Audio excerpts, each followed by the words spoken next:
우리 다 일어나셔서 하나님의 말씀을 들으시기 바랍니다. 하나님 말씀은 로마서 8장 1절로 4절까지의 말씀, 신약성경 249페이지입니다. 신약성경 249페이지 로마서 8장 1절부터 4절까지의 말씀 다 찾으신 줄로 알고 제가 봉독하였습니다. 하나님의 말씀을 들으시기 바랍니다. 그러므로 이제 그리스도 예수 안에 있는 자에게는 결코 정죄함이 없나니 이는 그리스도 예수 안에 있는 생명의 성리의 법이 죄와 사망의 법에서 너를 해방하였음이라. 율법이 육신으로 말미암아 연약하여 할 수 없는 그것을 하나님은 하시나니 곧 죄로 말미암아 자기 아들을 죄 있는 육신의 모양으로 보내어 육신의 죄를 정하사 육신을 따르지 않고 그 영을 따라 행하는 우리에게 율법의 요구가 이루어지게 하려 하심이니라. 아멘. 이 시간은 로마서, 자리에 앉으시기 바랍니다. 시간은 로마서 77번째 강의가 되겠습니다.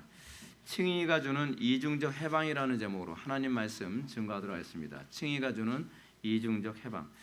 우리가 이제 로마서 8장을 계속적으로 강의하고 있습니다. 로마서 8장을 강의하면서 제가 자주 언급하는 것, 8장뿐만 아니라 7장도 그렇습니다. 칭의론에 관한 얘기가 얼마나 많이 나오는지 모릅니다.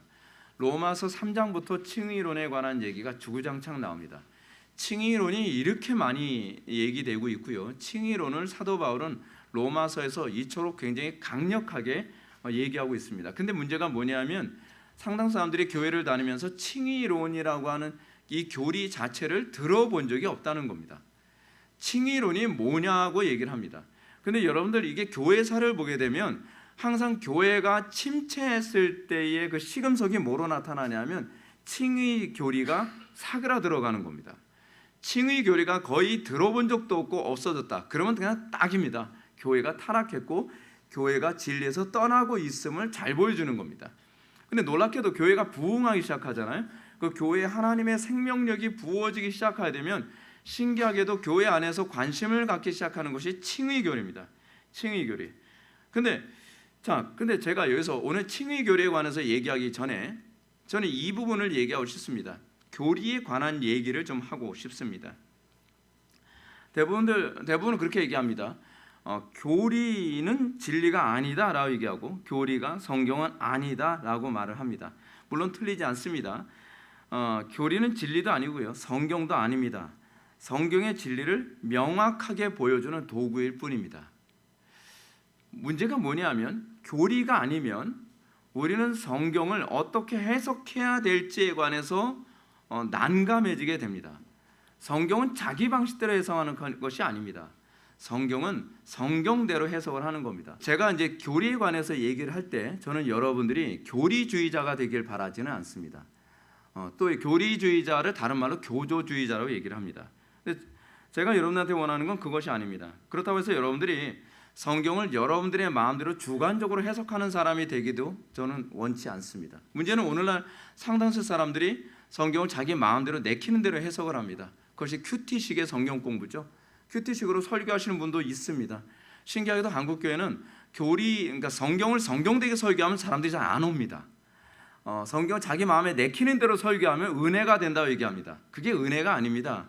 그거는 자기 마음의 소리를 들은 겁니다. 근데 그거를 하나님의 음성을 들었다라고 얘기를 합니다. 거기서 많은 사람들이 속죠. 그리고 많은 사람들이 그렇게 지옥으로 떨어져 갑니다. 제가 교리를 왜 신뢰해야 된다고 말씀드리는가? 제가 교리에 대한 신뢰에 관해서 말씀드리는 건 교리가 2000년의 기독교 교회사 속에서 위대한 신앙의 선배들이 성령의 인도 안에서 수많은 시행착오를 거쳐가면서 이거를 체계화시킨 것이기 때문에 그렇습니다. 2000년이라는 기간 동안 이 교리가 만약에 성경을 잘못 해석한 것이라고 얘기한다면 수많은 공격 가운데서 살아남지 못했을 것입니다. 근데 2000년의 역사 동안에서 오히려 수많은 공격 속에서 살아남은 것이 바로 교리입니다. 그것이 옳다는 것이 입증된 겁니다. 자, 그럼 여러분들이 이렇게 생각할 겁니다. 논리적으로 입증됐다라고 생각할 수 있을 거예요. 아니요, 논리적으로만 입증된 것이 아닙니다. 이것은 경험적으로, 또 다른 말로 체험적으로도 입증된 겁니다. 그러니까 여러분들이 이 교리를 바르게 이해하고 이 교리를 여러분들 속에 바르게 적용을 하게 되었을 때에 여러분들은 비로소 우리보다 탁월하고 우리보다 성령 충만하며 우리보다 경건하셨던 그 분들의 그 경험, 그 체험을 여러분들이 알 수 있게 되는 겁니다. 여러분들은 어떤 신앙생활의 과정을 겪었는지 잘 모르지만 저는 20대를 굉장히 힘들게 생활을 했습니다. 저는 굉장히 다양한 체험을 했거든요. 굉장히 다양한 체험을 했는데 다양한 체험을 할 때마다 제가 혼란스러웠던 것이 뭐냐면 이게 성령께서 주시는 체험인지 아닌지, 이것이 성경적인지 아닌지, 이게 또는 제 심리적인 현상인지 아니면 성령에 의해서 주어진 것인지 이거를 가늠하기가 너무 어려운 겁니다. 제가 여러분들에게 교리를 얘기할 때 제가 어떤 체험도 없고 어떤 기도 생활도 안 하고 그냥 지적으로만 교리를 얘기한다고 생각한다면 정말 굉장히 여러분들은 저를 잘못 진단하고 있는 겁니다. 제가 아직까지 만난 사람들 중에서 저만큼 기도를 많이 한 삶을 살았던 사람들은 좀 저를 본 적이 없고요. 소위 은사주의자들이다 뭐 그런 사람들 보면서도 그 사람들 뭐 체험 엄청 많이 했다고 얘기하는데 저만큼 체험 많이 한 사람을 저는 별로 그렇게 본 적이 별로 없습니다. 근데 그 가운데서도 그럼에도 불구하고 제가 왜 은사주의자가 되지 않고 제가 왜 장로교 목사로서 교리를 이렇게 중요시 여기는 사람이 되었는가? 그것은요, 그 체험 이전에 교리가 밑바탕이 되지 않으면 참된 체험을 할 수 없기 때문에 그렇습니다. 저는 여러분들이 기독교 신앙을 지적인 종교로 이해하지 않았으면 좋겠습니다. 물론 여러분들이 오늘날 기독교는 상당수가 아예 지적이지도 않은 사람들이 태반이라는 것이 이것이 문제이긴 하지만 지적이기만 한 것조차도 여러분들은 심각한 문제가 있다는 걸 아셔야만 합니다. 왜냐하면 기독교 신앙이 지적이기만 할 때는 그것은 더 이상 신앙이 아니라 철학이 되기 때문에 그렇습니다. 우리는 체험을 위해서, 어떤 면에서는 체험을 위해서 우리는 성경을 읽는 것이고 교리를 우리가 배우는 겁니다. 그 체험 중에 하나가 구원입니다. 근데 우리는 이런 부분에 관해서 아무런 근거도 없이 그냥 지적으로 내가 영적 기도를 했으니까, 내가 교회를 나오니까, 내가 신앙 고백을 했으니까 구원을 받았을 것이다 라고 얘기하는 거예요. 근데 문제는 뭐냐면 제가 답답한 게 그겁니다. 구원을 받았는데 왜 삶의 변화가 없습니까? 그런 사람들이 이렇게 얘기합니다. 그거는요, 행위로 구원받는 게 아니니까요. 지금 질문을 잘못 이해한 거죠. 질문 자체를 잘못 이해한 겁니다. 저는 왜 행위로 구원을 추구합니까? 라고 질문을 던진 것이 아니라 구원을 받았는데 왜 행위가 안 나타납니까? 라고 질문을 던지는 거거든요. 근데 사람들은 왜 당신은 구원을 받았다고 하면서 행위가 나타나지 않습니까? 라고 하게 되면 자꾸 행위 구원을 얘기하고 있다고 착각을 하는 경향성이 있습니다. 한국말을 하는데 한국말을 못 알아듣는 거죠. 성경은 우리들에게 분명한 체험을 주기 위해서 예수님이 오셨다라고 말씀하십니다. 로마서에서 계속적으로 얘기한 게, 특히 로마서 오늘 본문에서 얘기하는 것이 뭐냐면 죄와 사망의 권세로부터 해방되어짐. 그리고 우리가 7장에서도 우리가 계속적으로 살펴봤던 것이 뭡니까? 중요한 체험에 관한 부분에 관해서 사도 바울이 7장 전체를 할애하고 있다는 사실입니다. 우리는 경건했던 체험을 했던 우리는 청교도들을 기억합니다. 그리고 청교도들이 이런 얘기합니다. 우리가 이 위대한 경험, 이 체험 안에서 살 수 있었던 것은 우리의 신앙의 선배들이 그 신앙의 선배라고 하는 거인들의 어깨에 앉은 난쟁이로서의 삶을 살았기 때문이다라고 얘기를 합니다. 그들이 만약에 영적 거인들의 어깨에 앉지 않았다고 한다면 그 멀리, 그리고 그 포괄적으로 모든 것을 보지 못했을 것입니다. 우리의 신앙의 선배들은 자신들의 엄청난 영적인 체험, 성경적인 체험을 교리로 남겼습니다. 그것이 바로 교리입니다. 물론 그렇다고 해서 청교도들이 그 교리를 무조건 맹종한 것은 아닙니다. 그 옛적 길을 따라가되 그 옛적 길이 과연 성경적인가 아닌가에 관해서 끊임없이 또 점검하고 또 점검하고 또 그 점검을 해서 더 정확하게 다져가는 기간이 기독교의 2000년 역사라고 하는 기간입니다. 그걸 일종의 우리는 보물 지도라고 얘기할 수 있습니다. 그런 가운데서 항상 신중하고 조심한 태도를 견지한 거죠.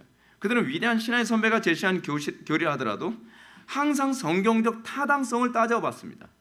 마치 베레아 성도들처럼 이것이 그런가 그렇지 아니한가를 따져본 것입니다. 그리고 이 과정을 통해서 그들은 이렇게 얘기합니다. 우리는 우리의 신앙의 선배들이 했던 동일한 체험을 우리는 하였다. 여러분, 우리는 복음서에서 이런 부분을 보게 되지 않습니까? 여러분들은 성경이 신화가 아니라는 거 여러분 믿죠? 예수님이 복음을 전했더니 삭개오가 변화가 됐습니다. 그건 체험입니다. 우리는 사마리아 여자가 복음을 접하고 나서 새로운 인생을 살았습니다. 그것은 지식 이전의 그것은 체험입니다. 근데 사람들은 이걸 신화화합니다. 뭐라고요? 옛날엔 그랬는데 지금은 안 그렇지. 그거 뭐 예수님이 하시는 거니까 그렇지만 지금은 아니잖아. 지금도 예수님이 하시는 겁니다. 그리스도와의 연합이라고 하는 교리가 얘기하는 것은 복음서에서 말씀을 증거하여 변화되어진 그 변화가 예수님을 통해서 이루어진 것처럼 오늘날에도 우리를 통해서 일어나는 그 변화는 예수님을 통해서 일어나는 것입니다. 사도들이 복음을 증거하거나 사도들이 안전뱅이를 일으켰을 때 뭐라고 얘기합니까? 내가 했다라고 얘기하지 않습니다. 예수의 이름이 이 사람을 일으켜 세웠느니라. 예수의 이름이 이 사람을 이렇게 변화시켰느니라 라고 얘기하는 겁니다. 예수의 이름이 뭐죠? 그리스도께서 직접이라는 표현입니다. 우리는 성경을 신화처럼 생각합니다. 그래서 뭐라고 얘기해요? 이제는 그런 일 안 일어날 거예요. 성경을 안 믿는 거죠. 우리는 성경을 부분적으로 믿지 않습니다. 우리는 성경 전체를 믿습니다. 성경이 이랬다고 한다면 왜 나한테 그 일이 안 일어나냐라고 질문을 던지는 것이 정상적이고 제대로 된 질문입니다. 앨리스터 맥글라스 교수는 이렇게 얘기합니다. 교리와 체험의 관계를 이렇게 얘기하죠. 교리란 오해, 즉 경험을 통해서 너무 쉽게 잊어버릴 수 있는 그 무엇을 보존하려는 시도다라고 얘기합니다. 경험은요, 시간이 지나면 점점 기억이 가물가물해집니다. 경험은 시간이 가면 갈수록 그것이 희석되어져 갑니다. 그래서 그 경험을 선명하게 다음 세대에게 전달하기 위해서는 어떤 학문적인 표현이 필요한 겁니다. 그리고 오류가 최소화되어진 정화되어진 단어로 표현했을 때에 다음 세대도 전 세대와 동일한 체험을 할 수 있게 되는 겁니다. 그래서 남겨진 것이 교리라고 얘기하는 것입니다. 어거스틴은 이렇게 얘기합니다. 교리는 밭을 지켜주는 울타리다. 그렇습니다. 교리는 단순히 학자들의 말장난이 아닙니다. 이것은 성경적인 올바른 영적 체험을 다음 세대에게 오해나 오류 없이 전수해 주기 위해 정교히 다듬어진 학문적 언어입니다. 그러므로 교리가 겉으로 보여지기에는 굉장히 학문적으로 보여지지만 그 교리를 기반으로 하여 우리가 믿고 순종했을 때에 우리는 그것이 학문적인 언어가 아니라 체험적인 언어라는 것을 알 수 있습니다. 저는 개인적으로 제가 그렇습니다. 제가 바빙크를 좋아하는 이유가 있습니다. 바빙크의 글을 읽다 보면 바빙크 책은 굉장히 어렵거든요. 굉장히 학문적이고 굉장히 철학적입니다. 근데 바빙크의 책을 읽을 때 제가 흥분되는 것은 뭐냐면 이 사람은 이 체험을 했구나라는 것을 알 수 있기 때문에 그렇습니다. 학문적인 언어를 사용하더라도요, 그 언어 안에서 그 표현 안에서 이 사람은 이 체험을 아는구나라고 하는 뉘앙스를 발견할 수 있습니다. 기독교 신앙은 궁극적으로 이 체험입니다. 이 체험에 대한 관심입니다. 여러분들이 제 설교를 들으러 오는 것이 지식이 되지 않기를 바랍니다. 지식을 얘기할 때는 눈이 반짝반짝 하다가 거룩한 경험, 하나님의 영광에 참여하는 체험에 관한 부분을 얘기할 때는 시선이 딴 데로 왔다 갔다 해요. 그러면 저는 이런 생각, 도대체 뭐 때문에 우리 교회로 왔는가? 무엇을 들으려고 왔는가? 저는 여러분들에게 지식을 전달해 주기 위해서 목회를 하는 것이 아닙니다. 상당수 사람들이 우리 교회를 찾아오는 이유 중에 하나가 제가 지적이기 때문에 그 설교가 좋아서 온다고 생각합니다. 저는 저를 착각하고 오해하는 것 중 하나 뭐냐면 저는 지적인 것을 여러분들한테 전달하는데 사실 크게 관심이 없습니다.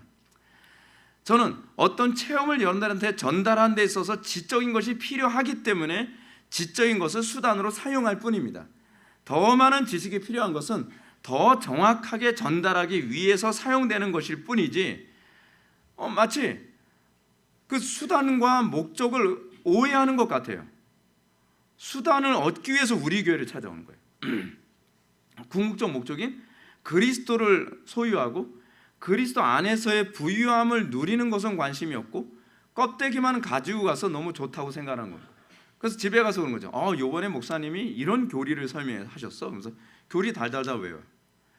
그 교리에 대해서 얘기도 굉장히 잘해요. 그럼 저는 던지고 싶은 질문이 그거죠.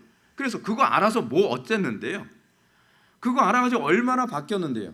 그거 알아서 얼마나 거룩해졌고 얼마나 하나님을 많이 알게 됐고 얼마나 그리스도와도 연합하며 사는 그 기쁨을 누리게 됐습니까? 그걸 하나도 몰라요. 그럼 도대체 이걸 왜 하는 거예요? 도대체 교리를 도대체 왜 배우려고 하는 거예요? 제가 지금 개혁파에 대해서 저는 개혁파를 굉장히 자랑스럽게 생각합니다. 근데 저는 우리 한국 개혁파에 대해서 굉장히 좀 답답한 게 그겁니다. 지식을 굉장히 많이 나열해요. 교리를 엄청 많이 나열하고 교회사를 엄청나게 많이, 그분들은 저보다 훨씬 공부도 많이 했고 똑똑하고 잘합니다. 근데 그런 거죠. 교회사를 도대체 왜 교인들한테 가르치는 거죠? 그리고 그 교리를 도대체 왜 가르쳐야 되는 거죠? 아니 그 신앙의 선배처럼 살지도 않고 살 의욕도 없고 살 거라고 믿지도 않는데, 그렇지 않습니까? 궁극적으로 우리는, 제가 여러분한테 그렇게 말씀드리고 싶어요.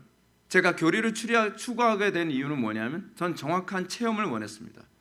저는 성경적인 삶이 무엇인지 알기 원했고 성경적인 삶이 주어지는 그 은혜의 은택 안에 거하고 싶었습니다. 그래서 저는 교리 때문에 눈이 반짝반짝했어요. 제가 청교도들의 책을 읽거나 또는 칼빈의 책을 읽거나 또는 개혁자들의 책을 읽을 때 제가 느꼈던 건 이겁니다. 저는 여러분들이 알고 계신 것처럼 저는 알미니아주의적인 책들도 굉장히 많이 봤습니다. 그 이유가 뭐냐면 어떤 책이 내 속에서 일어난 일을 설명하고 있는가를 찾고 싶었어요. 아니 다른 사람하고 다른 일이 제 속에서 벌어지는데 아무도 이걸 설명을 안 해주는 거예요. 근데 개혁파 책들에서 그리고 청교도들 책들을 봤는데 그들이 제 속에서 일어난 일들을 너무나 명확하게 설명해주고 있는 걸 제가 발견해야 된 거죠. 그래서 저는 청교도들을 사랑할 수밖에 없게 된 겁니다. 그래서 저는 개혁자들을 좋아할 수밖에 없게 된 거예요. 지식 때문이 아닙니다. 제 속에서 일어난 일을 알고 싶어서예요. 알고 싶어서. 근데 개혁자들은, 청교도들은 그것을 오류 없이 다음 세대에 전달해 주기 위해서 교리라고 하는 체계를 우리에게 남겨주었고, 우리가 그 올바른, 우리의 신앙의 선배들이 갔던 올바른 체험에 오류 없이 들어가려면 우리는 그들을 공부해야만 합니다. 왜요? 유사한 체험들이 너무 많거든요. 신사도 운동에 왜 많은 사람들이 빠져 있습니까? 왜 은사지 운동에 왜 많은 사람이 빠져 있습니까? 왜 퀘이커즘에 왜 많은 사람들이 빠져 있습니까? 하나님의 음성을 들었다? 하나님의 음성 듣고 성령의 조명을 받았다고 얘기를 하는데 우리는 비슷한 얘기를 해요. 성경을 읽으면서 하나님의 응답을 받았대요. 성경을 읽으면서요. 근데 그것이 철학이거든요. 왜냐하면 철학은요 어떠한 또 다른 인본주의적인 체험을 내포하고 있기 때문에 그렇습니다. 인본주의적인 체험 때문에 사람들이 철학을 하는 거예요. 철학은 단순히 지적 노름이 아닙니다. 어떠한 삶의 변화고 어떤 체험입니다. 근데 그 체험이 성경이 가르치는 체험과 굉장히 유사합니다. 광명의 천사로 교회 안에 들어오거든요. 그래서 우리는 교리라고 하는 체계를 통해서 정확하게 성경을 바라보지 않으면 내가 철학을 하고 있는 것인지 신앙을 하고 있는지에 대한 심각한 혼란 가운데 빠지게 되는 것이죠. 근데 문제가 뭐냐면 교회 안에서 교리 없이 체험만을 추구하는 사람들이 얼마나 위험한가에 관한 문제입니다. 그것은 여러분들 요즘에 신사동 운동을 통해서 여러분들이 느껴지는 것처럼 체험만 추구하는 사람들이 얼마나 도덕성에 심각한 문제가 있고 그리고 얼마나 상식적이라거나 합리성에서도 굉장한 문제점이 발견되어진지 여러분들 알 겁니다. 요즘 우리는 한국교회 안에 이 이슈 때문에 시끌벅적하지 않습니까? 근데 문제는 뭐냐면 그 사람들이 교리를 혐오한다는 겁니다. A.W. 토저, 정말 누구보다도 체험을 많이 했다고 하는 A.W. 토저가 이렇게 얘기합니다. 가짜는 신조를 무시한다. 그러므로 교회사 안에서 교리를 무시했던 사람들은 거의 다 예외 없이 진리에서 떨어져 나갔으며 올바른 체험을 하는데 실패했습니다. 이건 우연이 아닙니다. 이건 교회사가 얘기해주는 교훈입니다. T.S. 엘리엇은 이렇게 얘기합니다. 경험했지만 의미를 잃었다. 의미를 파고들었더니 경험이 되살아났다. 의미가 뭐죠? 교리입니다. 그리고 그 교리를 파고들었더니 체험이 다시 살아난 겁니다. 여러분, 우리가 성경적 체험 안에 들어간다는 것은 그렇게 가볍지가 않습니다. 교리를 몇 개 안다고 해서 하는데 그 체험에 들어가는 것이 아닙니다. 우리가 그 교리를 깊이 있게 파고들 때에 성경이 가르치는 그 체험 안에 우리가 참여하게 되고, 그래서 우리가 더 이상 복음을 또는 교리를 냉랭하게 얘기할 수 없고 그것을 강력하게 능력 있게 불처럼 증거할 수 있게 되는 겁니다. 이걸 로이드 존슨은 로직 온 파이어라고 얘기했죠. 불붙은 논리입니다. 그것이 복음입니다. 많은 사람들이 복음이 비합리적이라거나 논리가 없다거나 그냥 추상적이라고 생각하는 것은 복음을 모르는 사람들입니다. 복음은 하나님에게서 나왔기 때문에 합리적이고 그리고 논리적일 수밖에 없습니다. 근데 거기에 불이 없다면 그것은 지식으로 머물러 버리고 마는 것이죠.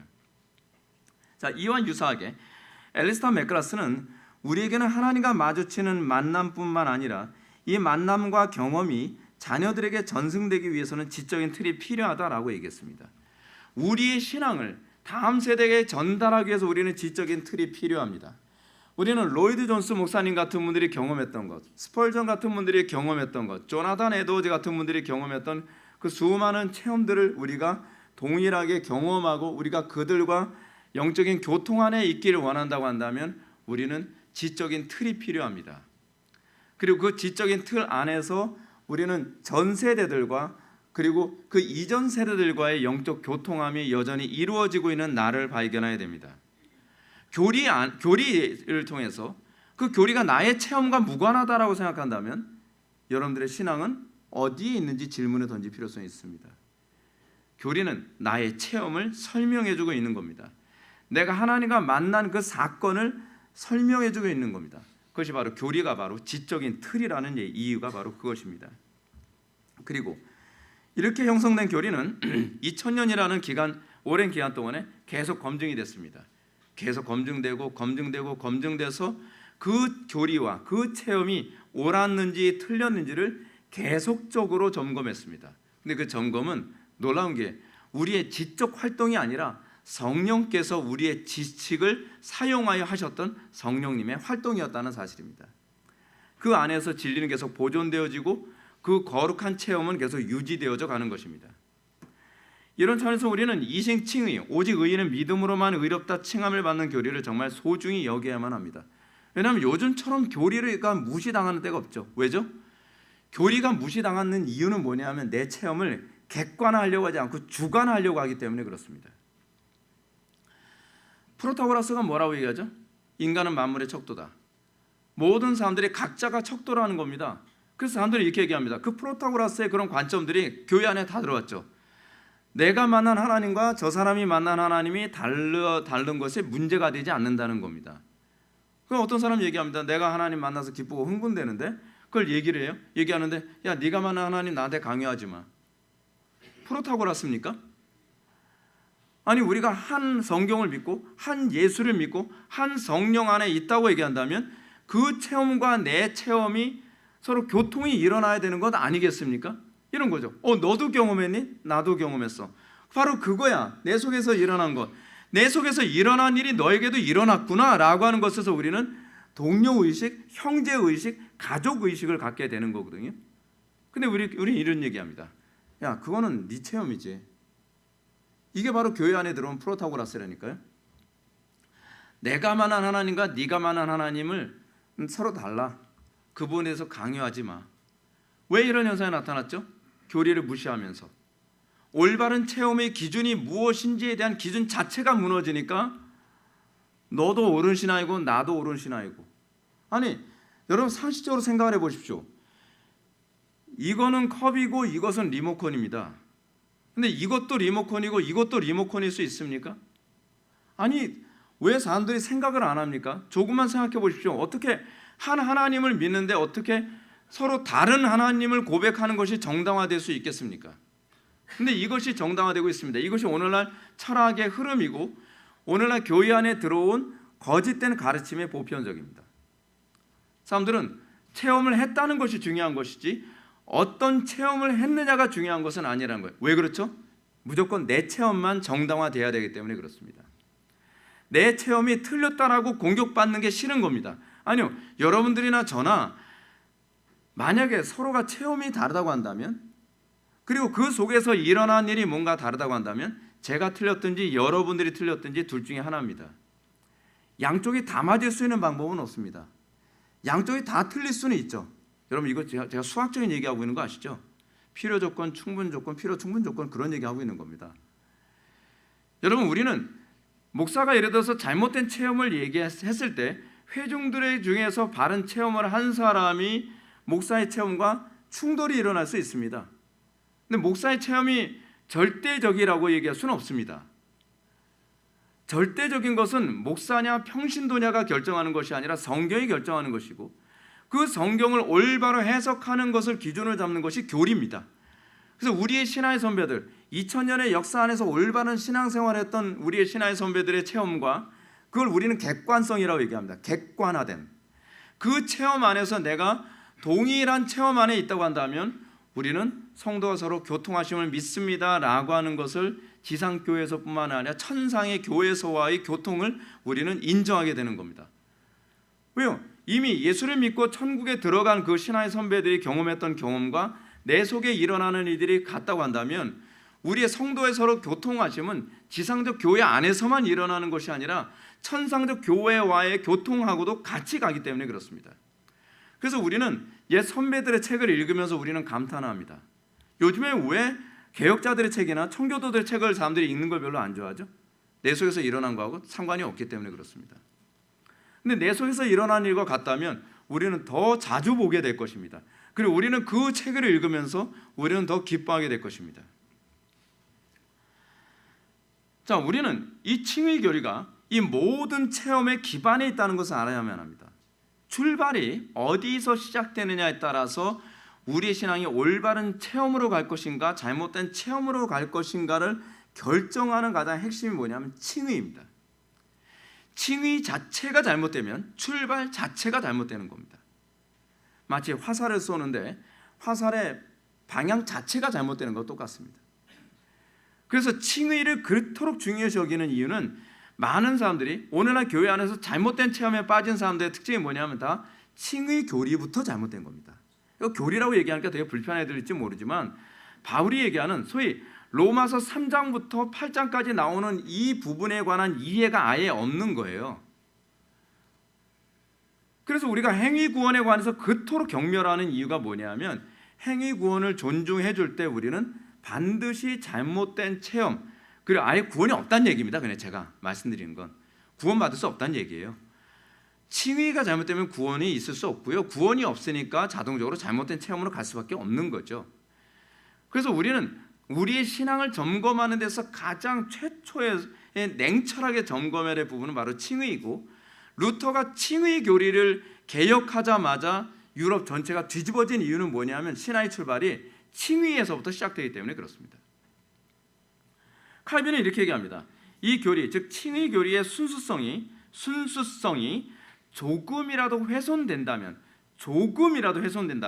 교회는 매우 심각한 부상을 당할 것이며 파멸이 낭떠러지로 떨어지고 말 것이다. 이 정도입니다. 이분들이 과민한 사람들이 아닙니다. 물론 제가 알기로는 이분은 과민성 대장증상은 있는 것 같아요. 그런데 이 부분에 관해서는 과민한 건 아닙니다. 이거에 대해서는 더 과민해도 지나치지가 않습니다. 루터도 동일하게 얘기합니다. 루터도 이렇게 얘기합니다. 이 칭의 교리는 교회가 서기도 하고 넘어지기도 하는 가장 우선되고 중요한 믿음의 조항이다라고 얘기합니다. 교회가 넘어지기도 하고 서기도 하는, 바꿔서 얘기한다면 구원받기도 하고 구원받지 못하기도 하는 가장 핵심에 뭐가 있냐 바로 칭의 교리가 있다는 겁니다. 근데 칭의 교리를 아예 들어보지도 못하는 교인들이 태반이라고 하니 한국 교회가 지금 이 지경으로 가는 것도 너무나 당연한 겁니다. 이건 이상한 일이 아닙니다. 실제로 교회사를 보면 교회가 칭의 교리를 망각할 때 타락하고 교회의 정체성을 상실했습니다. 칭의 교리 자체가 잘못됐는데 출발부터가 잘못됐는데 전도 많이 하고 프로그램 많이 하고 뭐 회개기도 합시다 뭐 합시다 그런다 해서 뭐가 달라지겠습니까? 출발이 잘못됐는데요. 왜 우리가 가톨릭을 인정하지 않습니까? 가톨릭이 형제라고요? 그건 지네들이 하는 얘기죠. 가톨릭과 우리하고는요 출발 자체가 다릅니다. 그래서 칭의 교리가 다른 거예요. 자, 근데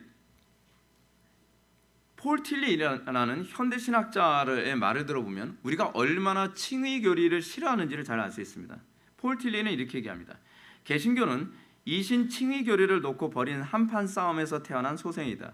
그러나 이 교리는 현대인들에게는 낯설다. 심지어 교회 내 기독교인들에게조차 그렇다. 솔직히 말해서 나 자신도 거듭해서 확인했지만 이 교리는 현대인들에게 너무 맞지 않아서 현대인들에게 납득시키는 것이 불가능해 보일 지경이다. 현대 신학자들은 이렇게 얘기합니다.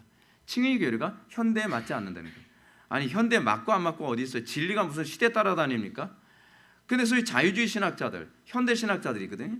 이런 사람들은 이런 식으로 칭의 교리를 안 받아들입니다. 안 맞는다는 거죠. 근데 알고 계십니까? 상당수의 목사님들이 칭의 교리를 설교를 안 하는 이유가 뭐냐면 현대에 잘 안 맞는다고 느껴지기 때문에 그렇습니다.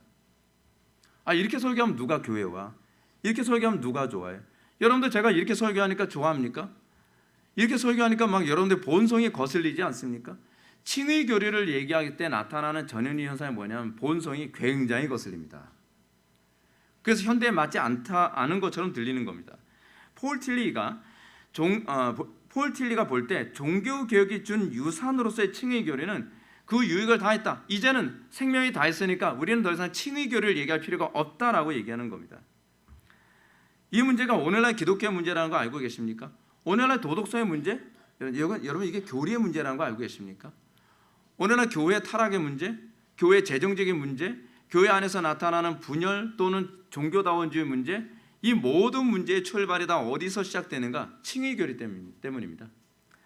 우리는 겉으로 보여주는 것만 얘기하죠. WCC가 뭐 어쩌고저쩌고 뭐가 어쩌고, 교회가 왜 이 모양인지 모르겠어. 이거 개혁해야 된다. 아니요, 더 본질적인 얘기를 합시다. 더 본질적인 얘기는 뭐죠? 칭의입니다. 칭의. 하나님에 대한 인식의 출발부터 잘못된 겁니다.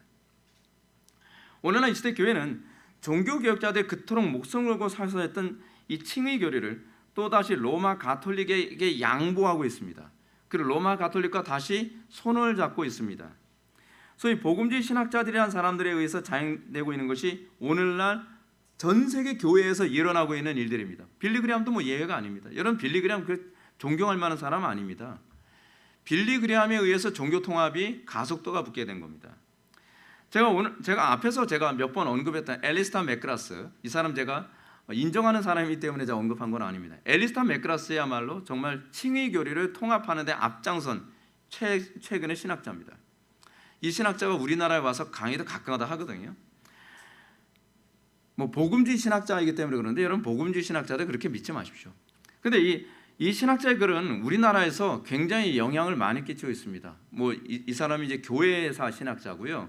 영국의 신학자인데 앨리스타 맥그라스는 이 시대의 천재적인 신학자다라고 평가될 만큼 머리가 굉장히 명석한 사람입니다.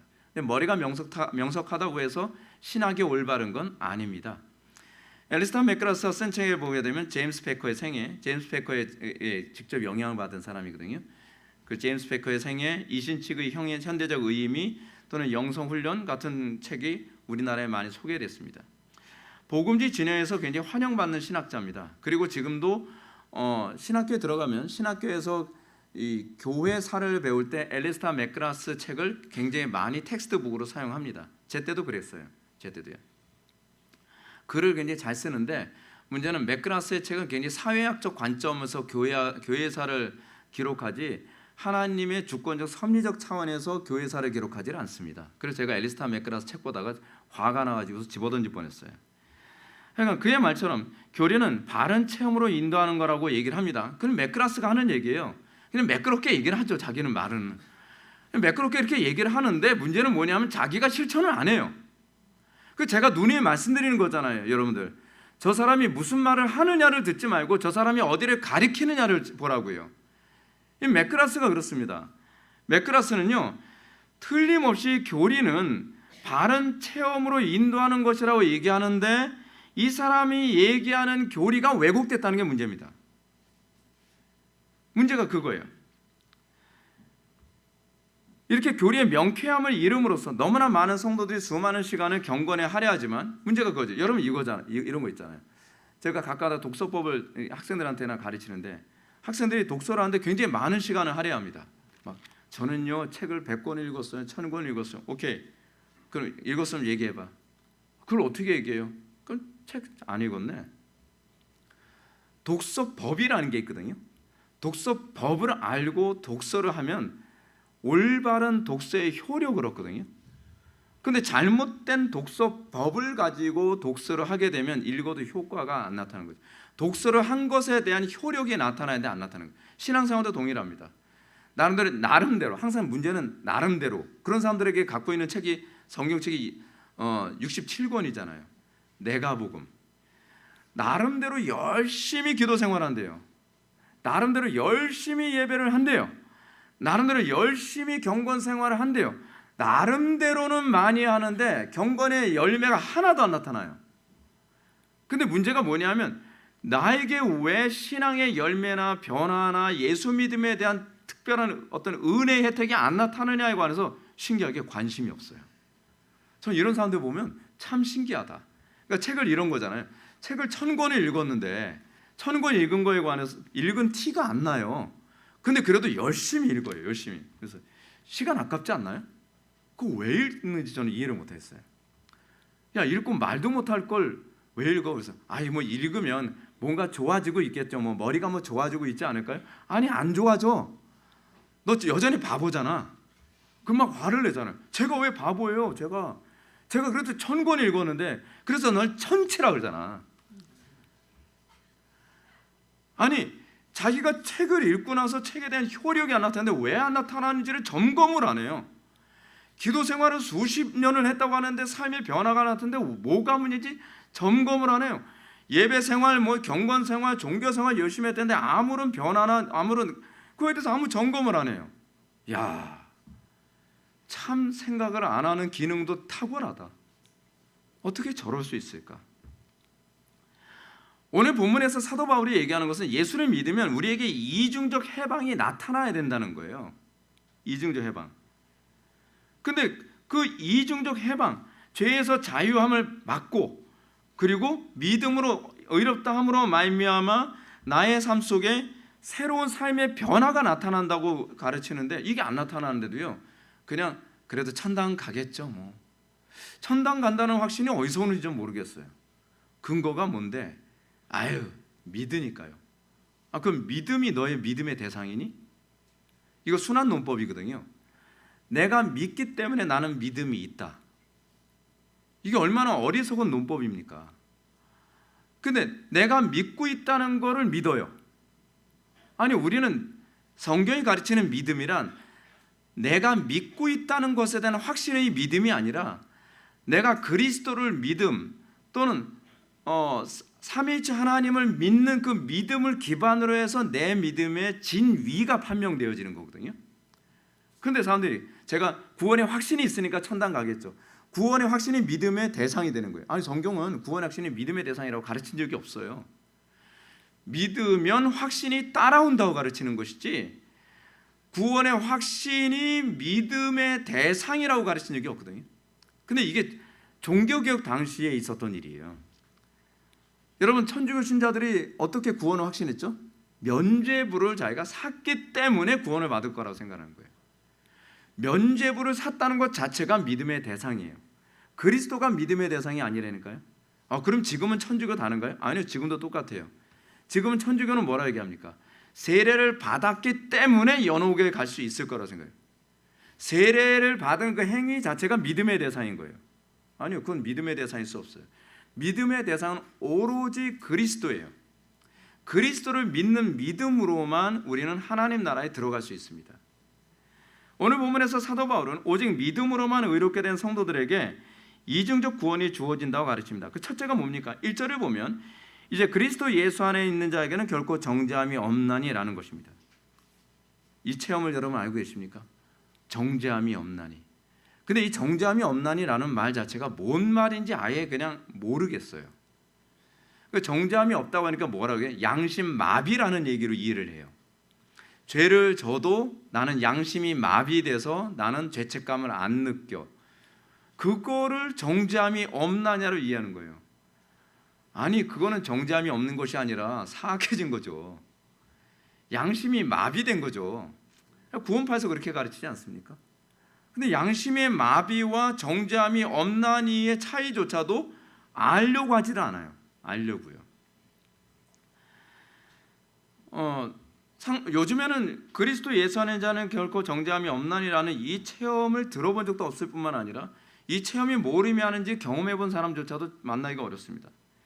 근데 바울은 이걸 이론으로 얘기하고 있는 것이 아니라 내 속에서 일어난, 바울 자신에게서 일어난 그 어떤 것을 얘기하고 있는 거거든요. 이걸 교리적으로 표현하고 있는 거예요. 나에겐 정죄함이 없다. 그렇기 때문에 상당 성도들은 이걸 이렇게 생각합니다. 내 속에서 정죄함이라는 것이 없었을 뿐만 아니라 나는 죄책감, 내 죄에 대해서 고민조차도 안 해봤으니까 어떻게 해요? 깊이 있게 고민하진 않는 거예요. 그래서 추상적으로 왜곡되어 해석하는 거죠. 아, 죄를 져도 이제는 뭐 죄책감 안 느낀다는 얘기인가 보구나. 그 얘기가 아니에요. 그 얘기 아닙니다. 또는 이렇게 생각하죠.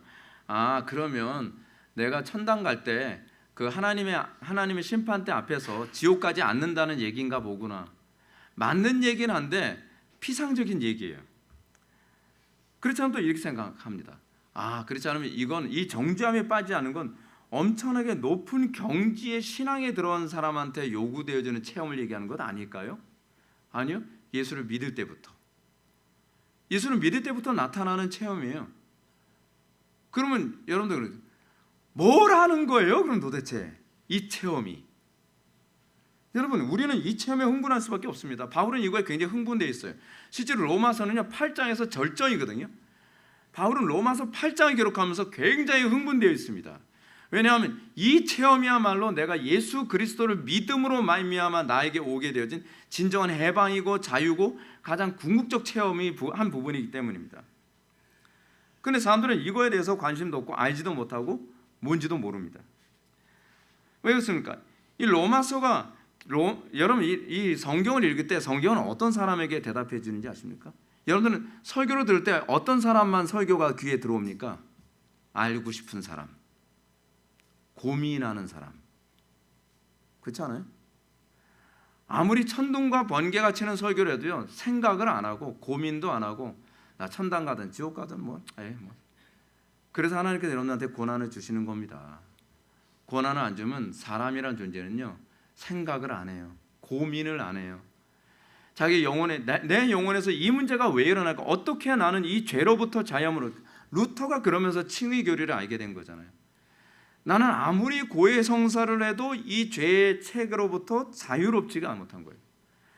아무리 자기가 고행을 해도 이 죄책으로부터 자유롭지가 못한 거예요. 도대체 왜 나는 그렇게 성경을 많이 읽고 기도도 많이 하고 고행도 많이 하고 고해 성사도 많이 하고 소위 사제들이 가르쳐주는 걸 다 해봤는데도 불구하고 왜 나는 자유함이 없는가? 이런 사람들, 이렇게 고민하는 사람에게 비로소 성경은 말씀하시기 시작하는 겁니다. 고민하지 않으니까 성경이 안 들리는 겁니다. 배부르고 등 따스한 사람들. 칭의 교리는요 정말 내가 죄책으로부터 자유하기를 원하는 사람에게 해방을 선언합니다. 이거에 고민하는 사람에게는 정말 굿뉴스죠.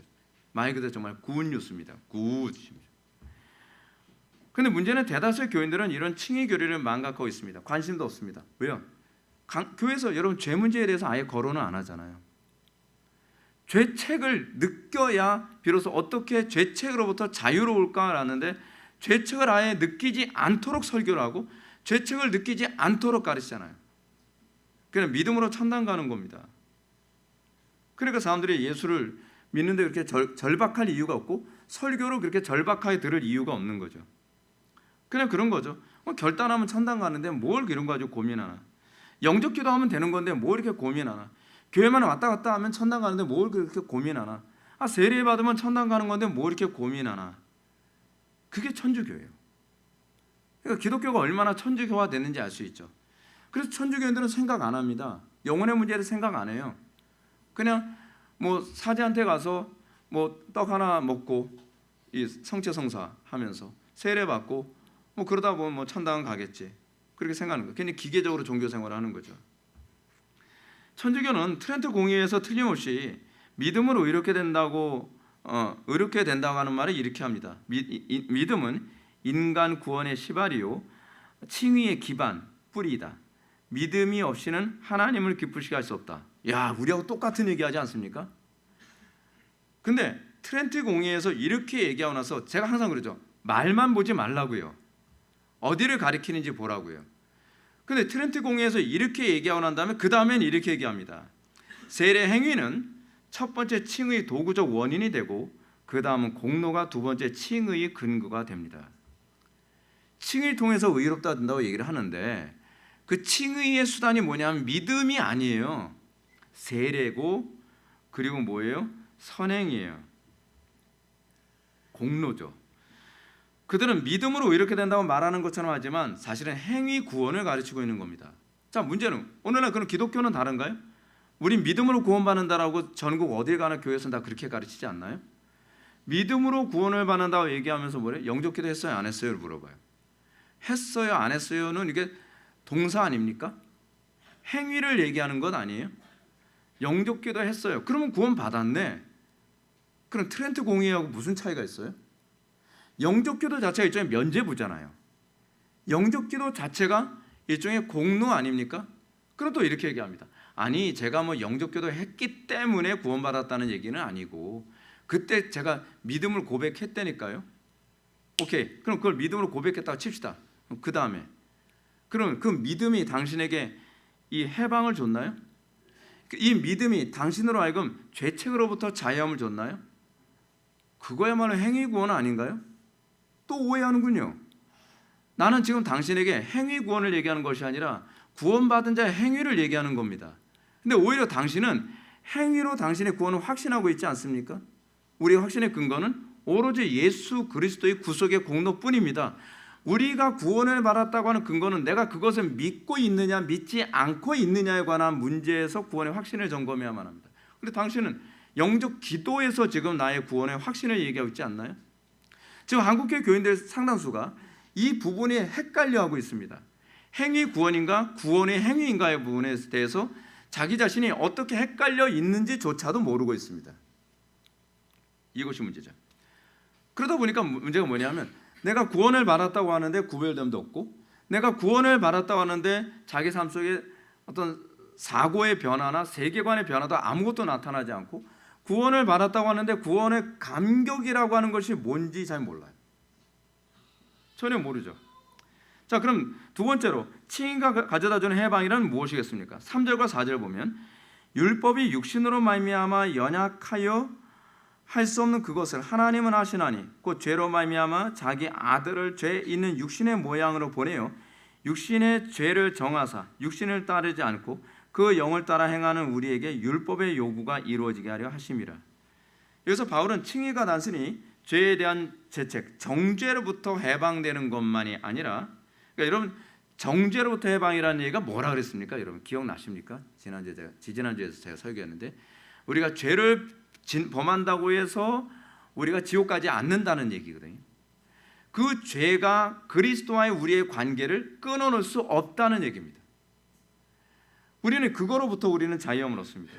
자, 그리고 좀 더 근본적인 경험을 우리에게 진술하고 있습니다. 즉 칭의 교리가 주는 좀 더 적극적인 영적인 경험은 우리로 하여금 죄와 사망의 권세를 극복하고 율법의 요구를 이루게 하는 겁니다.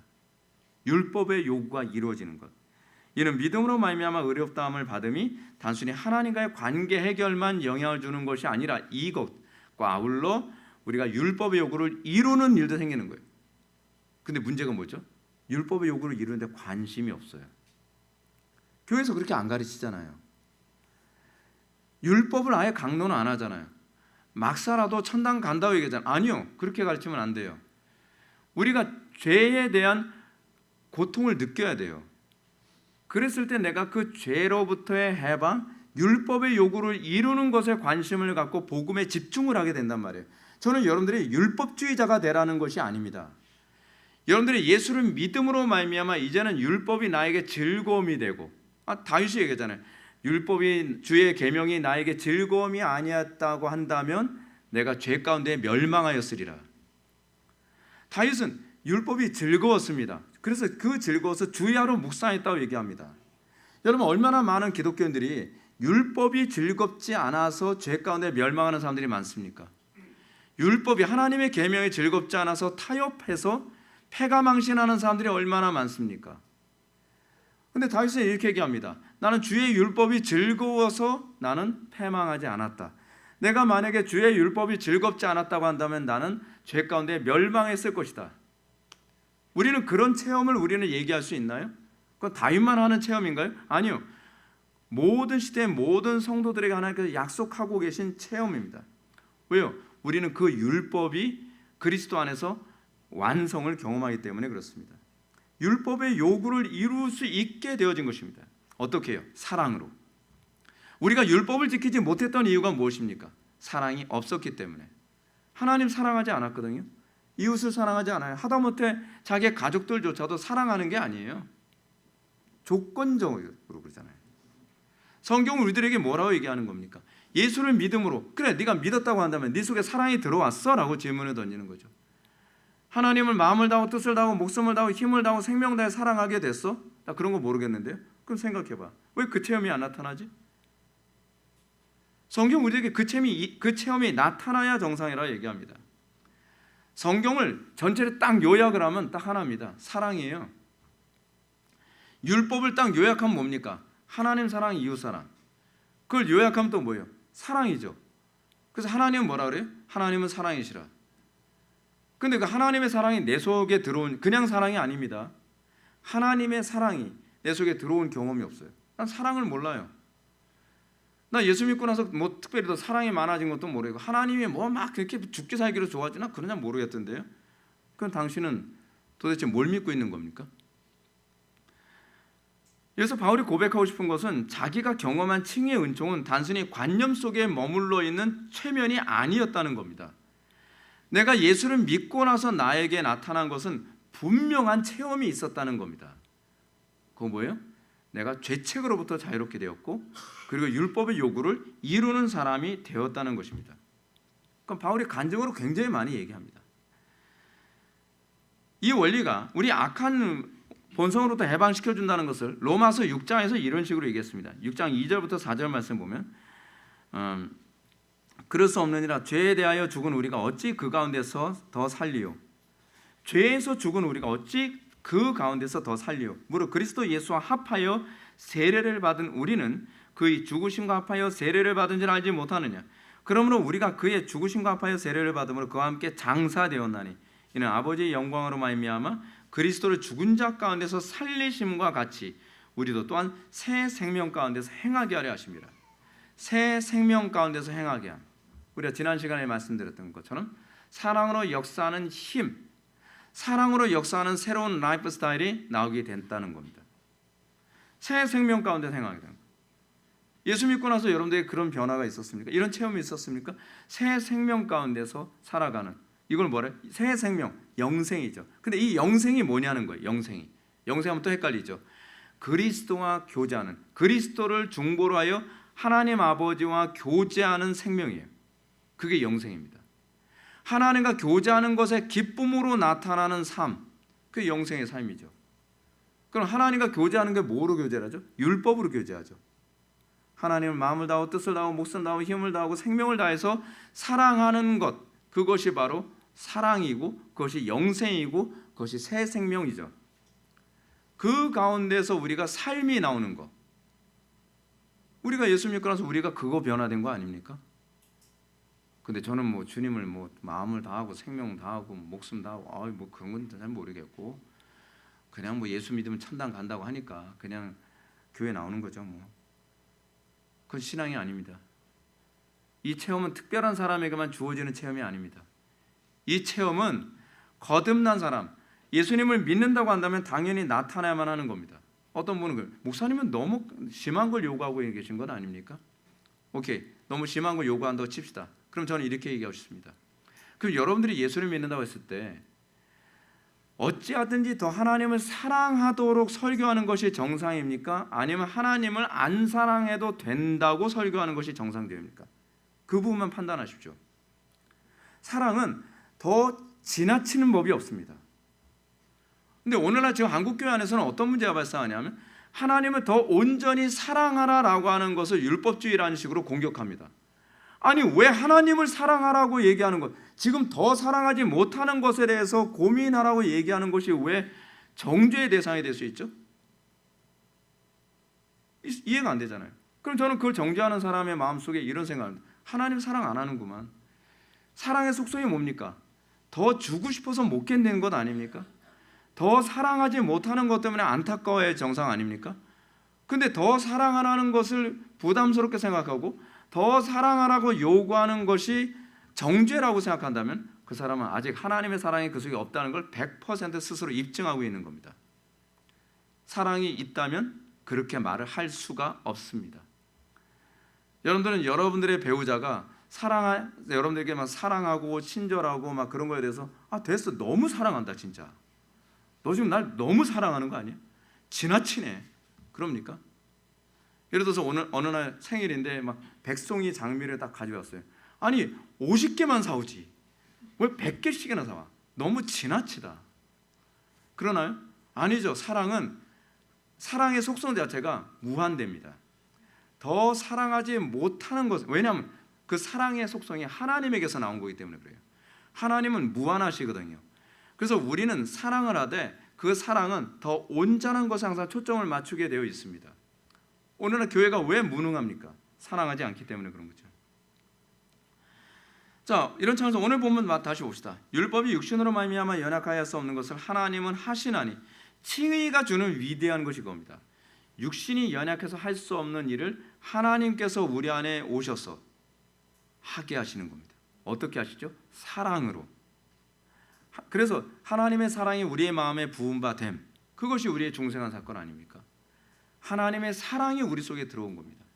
하나님의 사랑 때문에 우리의 육신으로는 할 수 없는 것, 육신으로는 왜 못하죠? 우리 육신의 본성은 하나님을 그렇게 생명 다해 사랑할 마음이 없거든요. 근데 하나님의 사랑이 우리의 마음에 들어오고 나서부터는 어떤 현상이 나타나니까 마음을 다하고 뜻을 다하고 목숨을 다하고 힘을 다하고 지혜를 짜내가면서 사랑하게 되는 거예요. 여러분, 하나님 사랑하기 위해서 지혜를 짜냅니까? 저는 머리가 나빠서. 아니요, 그건 다 변명입니다. 우리가 하나님을 사랑한다면 그 머리 나쁜 것도 극복해 가면서도 하나님을 영화롭게 하고 싶고 더 진리를 선명하게 드러내고 싶어 하게 되어 있습니다. 하나님을 사랑하지 않기 때문에 그런 겁니다. 하기 싫은 겁니다, 솔직히. 그러니까 시킨 것 이상 안 하는 사람들 특징이 뭐죠? 시킨 것 이상 안 하는 사람들. 공무원? 아니죠, 공무원 얘기하자는 거 아니잖아요. 시킨 것 이상 더 이상 안 하는 사람들의 특징이 뭐냐면 사랑이 없는 사람들의 특징입니다. 의무감만 있지 거기엔 아무것도 없습니다. 오늘날 우리가 하나님께 대한 예배와 헌신, 하나님께 대한 우리의 율법 준수가 교회에서 강요하는 것 이상으로 안 한다? 그건 문제가 있는 거죠. 그건 사랑으로 하는 것이 아니라 의무감으로 하는 것 아니겠습니까? 우리가 예수를 믿었다 한다면 우리는 믿음으로 그냥 의롭다함을 받은 것만이 아니라 믿음으로 의롭다함을 받았으므로 나는 이제는 지옥에 가지 않고 하나님과 우리의 관계를 끊을 자가 없다는 것에 대한 우리가 확신 안에서의 안도감을 느끼죠. 거기서 확신을 갖게 되는 겁니다. 첫 번째 체험. 근데 그 확신이 참된 체험인가 아닌가를 보게 만드는 두 번째 체험이 있죠. 그 뭡니까? 율법을 이루어가게 되는 것. 그 율법을 이루게 되는 기초는 사랑입니다. 하나님의 사랑이 나의 마음속에 부어짐. 그 사랑 때문에 더 하나님을 영화롭게 하기를 원하고 그 사랑 때문에 어찌하든지 더 이웃을 온전히 바르게 사랑하고자 하는 마음이 내 속에서 꿈틀대어지는 것들. 그래서 교회가 부흥하면 세상이 바뀌는 겁니다. 교회가 부흥하면 사랑이 넘칠 수밖에 없고 불법이 왕노릇할 수가 없습니다. 여러분들이 믿음으로 의롭게 함을 받았다. 여러분들이 정말 내가 그 안에 들어갔다. 무엇으로 입증할 수 있을까를 고민하시기 바랍니다. 자, 그런데 오늘날 이런 부분에 관해서 가르치지 않으니까 성도들이 자기가 죄를 짓고 나면 죄책감에 또 시달립니다. 그렇죠? 그래서 자기의 죄악된 행위 때문에 하나님 앞에 나아갈 수 없다고 생각합니다. 아니요. 우리는 하나님 앞에 나아갈 담력을 얻은 사람들입니다. 왜요? 그것이 칭의가 주는 위대함이거든요. 성도는 죄를 이기기 위해 하나님의 능력을 의지하기보다 자기 정죄에 눌려 영적 침체에 빠지는 현상이 나타납니다. 오늘은 얼마나 많은 사람이 죄를 이기기 위해서 그리스도의 의의가 아니라 내 의의를 추구합니까? 왜 그렇죠? 칭의 교리를 배우지 못해서 그래요. 이런 식으로 오도했던 사람이 앞에서 언급했던 앨리스타인 맥그라스입니다. 앨리스타인 맥그라스는 칭의 교리가 이렇게 중요하다고 얘기해놓고 나서 칭의 교리를 엉뚱하게 가르칩니다. 너무도 교묘하게 자금의 기독교를 로마 가톨릭의 칭의와 동일한 관점으로 설명합니다. 이렇게 얘기하죠. 사실 개신교와 로마 가톨릭은 그리스도인의 삶이 믿음을 통해서 시작되어 순종과 선행을 통하여 유지 발전된다. 너무 웃기죠. 여러분, 우리의 그 신앙이 순종과 선행을 통해서 유지 발전되는 것 아닙니다. 우리의 신앙은 믿음으로 유지 발전됩니다.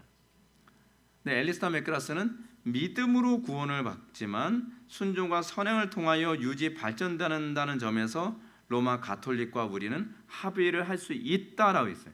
합의를 할 수 있다. 거짓말입니다. 잘못된 사람입니다. 그는 우리의 구원은 오직 믿음으로만 되지만 하나님과 관계를 유지하는 것은 순종과 선행으로 하는 것이라고 하여 가톨릭의 소위 고해성사나 그렇지 않으면 그들의 공덕 사상을 주입하고 있는 것입니다. 앨리스타 맥그라스의 주장은 거짓된 주장입니다. 왜냐하면 우리 프로테스탄트 교회는 그리스도인의 삶이 믿음으로 시작되어 믿음으로 유지 발전된다고 가르치기 때문에 그렇습니다. 아니, 성경이 그렇게 가르칩니다. 로마서 1장 17절 말씀은 이렇게 기록합니다. 복음에는 하나님의 의가 나타나서 믿음으로 믿음에 이르게 하나니 by faith from first to last. by faith from first to last. 처음부터 끝까지 믿음으로. 처음부터 끝까지 믿음으로. 즉 성도는 믿음으로 의롭게만 되는 것이 아니라 믿음으로 그 의로운 관계가 계속 유지 발전되는 것입니다. 이런 차원에서 우리는 가톨릭과 합의할 수 없습니다. 완전히 다릅니다. 이제 결론 들어가겠습니다.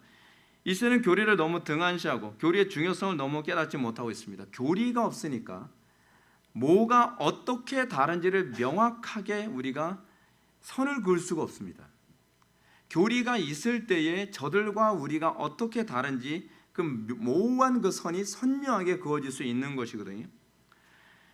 지극히 위험한 신학자이지만 우리는 앨리스타 맥그라스 교수가 교리의 중요성을 말했던 부분을 다시 한번 기억해 봅시다. 이 말은 맞으니까 교리란 오해, 즉 경험을 통해서 너무 쉽게 잊어버릴 수 있는 그 무엇을 보존하려는 시도다. 그런데 앨리스타 맥그라스가 가르치는 방식으로 칭의를 이해하면 우리는 우리의 신화의 선배들이 갔던 그 체험에 도달할 수가 없습니다. 오늘날 복음주의 신학자들이 가지고 있는 위험성이 뭐냐 하면 표면적으로는 맞는 얘기를 하는데 내포된 의미에서는 가톨릭의 교리를 은근히 집어넣거나 그렇지 않으면 퀘이커즘을 은근히 집어넣거나 그렇지 않으면 신사도 운동을 은근히 집어넣거나 그렇지 않으면 신플라톤주의를 은근히 집어넣어서 겉으로는 같은 교리를 추구하는 것 같으나 실제로는 이방인의 길을 걷도록 만드는 것이 오늘날 이 시대의 배도의 모습입니다. 이건 점점 심각해져 가고 있습니다. 우리는 어느 시대든지 항상 사단이 거짓된 교리로 광명의 천사로 사람들을 미혹했던 걸 압니다. 그런데 지금은요 그 절정에 달한 시대에 살고 있습니다. 오늘 본문의 사도 바울은 우리에게 두 가지 해방을 약속했습니다. 첫째로 우리가 믿음으로 의롭게 되므로 과거인지 미래의 모든 죄를 용서함을 받았고 그리스도의 사랑에서 우리를 끊을 수 없으며 그리고 우리의 죄 때문에 하나님께 나아가지 못한다는 것, 그런 건 없다는 겁니다. 우리는 죄를 짓지만 그리스도의 공로를 의지해서 우리는 또다시 회개하며 아버지께 나아갈 수 있습니다. 그것이 첫 번째 우리에게 주어진 해방이고요. 두 번째 해방은 무엇입니까? 두 번째는 우리는 이제 율법을 이룰 수 있게 되었다는 것입니다.